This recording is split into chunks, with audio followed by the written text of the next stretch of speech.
لو بتشطب شقتك وما سمعتش قبل كده عن الستايل البوهيمي او الستايل الاسكندنافي، فاستنى هعرفك الفرق ما بينهم. اولا الستايل البوهيمي.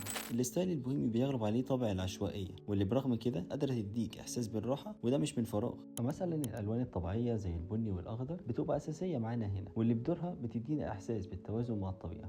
زيادة على كده بقى كون الاساس اصلا مريح ومتوفر فيه كل حاجه كفيله انها تحسسك انك في عالم تاني وتديلك الاحساس بالسكون. ولو انت من الناس اللي بتحب الاكسسوارات اللي مليانه تفاصيل والوان، يبقى البوهيمي هو اختيارك المثالي. نيجي بقى للستايل الاسكندنافي.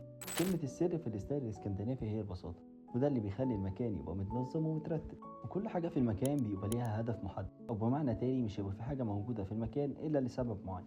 واكيد هتلاحظ ان في تركيز كبير على الاضاءه الطبيعيه، واللي بدورها تعتبر عنصر اساسي قادر ان هو يحسسك براحه اكتر. وبكده نقدر نقول ان الستايل الاسكندنافي بيختلف عن الستايل البوهيمي في كونه بيميل اكتر للالوان الفاتحه والاساس البسيط. وعشان كده قول لنا هتختار الستايل الاسكندنافي ولا الستايل البوهيمي؟